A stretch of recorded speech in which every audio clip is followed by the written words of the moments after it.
he was doing it because somebody else said he did it. Huh? How many times y'all went off with what somebody said?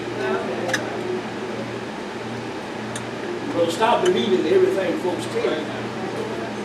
And I was saying to my wife, regardless of whether he did it or not, the deacon should have, pastor, let's sit down and talk about this and see if we can get some understanding before we have to go to the church. Don't drag his name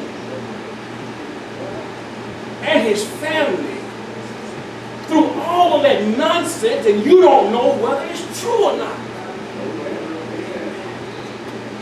And then you find out it's not true, but you already undid it. That's why I can't understand in the courtroom why the judge tells folks to forget what they just heard. How folks gonna forget what they just heard?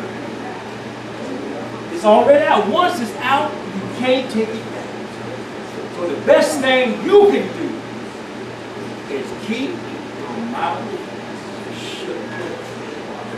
If you don't hear nothing else Pastor says, don't get yourself caught up in he says, she says stuff. Huh? Don't do it. Because it will turn on you every time. David here in the text. Oh, David said, I know who my God is. And I know what God will do for me. And David began, he just kept right on using the things that he knew the Lord would do. It was not, what David wanted to do for the Lord, it wasn't for riches. It was not for any man-made position. It was not for a show. It wasn't for form of fashion. But it was one that wanted to always be in the presence of God. You know, there are some people you just love to be around. Huh? You just love to be around. And then there's some people you're glad to see them come and you're glad to see them go. And you wish they wouldn't come as much as they do.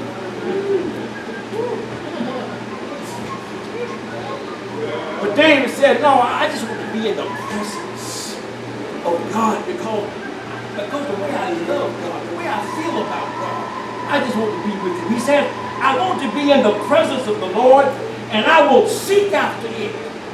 I will do my part in the seeking. See, you can't seek something or want something and don't do something to get it. Huh?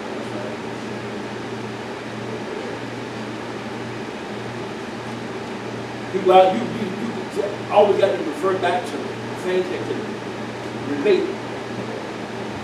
You going out on a date. And when it comes time to pay the bill, you like the frog, like the alligator. His arms are too short to reach the bill.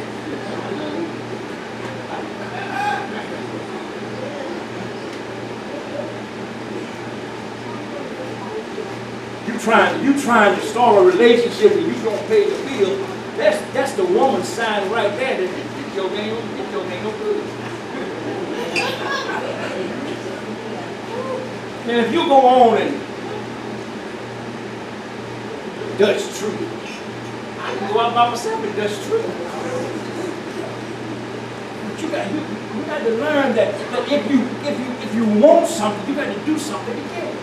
If you want to get closer to God, God's not just going to dump things in your lap, but you got to persevere. You got to go after God like you go after things of the world that you want. You know how you work overtime because you want to get that pair of shoes, and you want to work overtime to get this or that. The same way you got to work overtime. You got to pray more, read more, study more. If you want to get closer to God, because the more you know about it, the closer you get to it. Huh? David said, my desire. If you want something, you got to go after it with a heartfelt desire. David's desire was to always be near the presence of God. And what better place is it to meet God but in the church house? Yeah. For David said, I'm not going to my room. I ain't coming to your house. People tell them lies that you can meet God just as well in your house as you can in the church. No, I don't believe that. I believe you need to be in the house of God around other like-minded people when you seek after God. Huh? We get encouragement from others. And David said, I'm going to seek God. And the reason I want to seek him because I have a desire that I might dwell in the house of the Lord forever. Huh? David wasn't looking to reach no other height. David wasn't looking to be nowhere else but in the house and the presence of God. If you can't meet God in the house of God, then something is wrong with the house, or there's something wrong with your approach. Huh? Oh, Lord, David said, I want to be there because there's something about the name. Prince Allen says, something about the name. Huh? It's the sweetest name I know.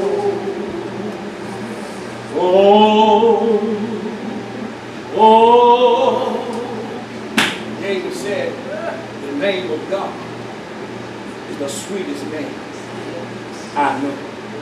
And I understand what David was talking about. Because when you're down and out and you feel bad, nothing works. Somebody asks you, what's wrong with you? I don't know. But after a while, you finally figure out you didn't call on your help. Huh? There's some things only God can do. So when you're down and out, try calling God. I call you for this thing or that thing, but when my soul is weary and my heart is heavy, I don't call you, I call on the name of God. Because they that wait on the Lord shall be of good courage.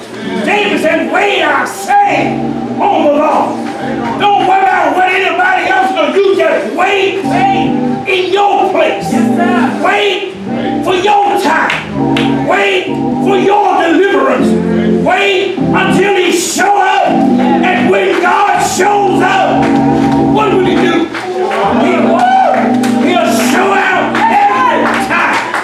And somebody will know that you have been with Jesus. There's something about being in the presence of God that changes the way you look, changes the way you act, changes the way you feel about things. David said, if I can just get to the house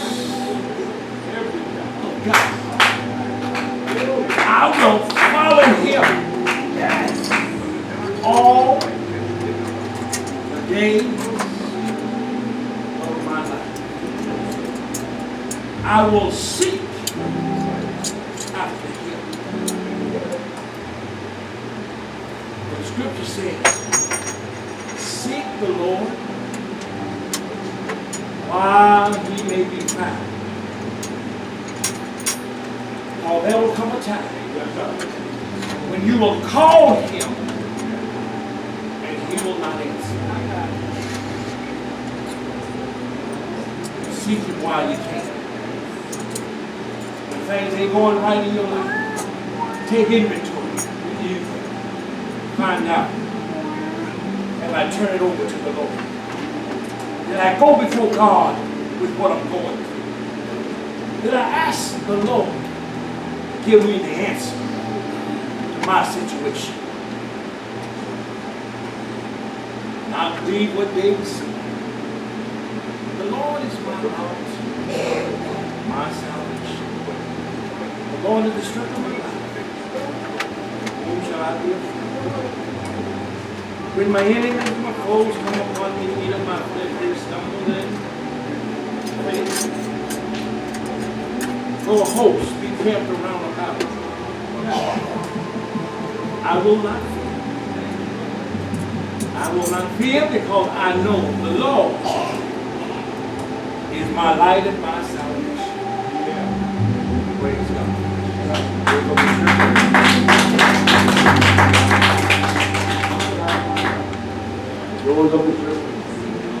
Should I end it now?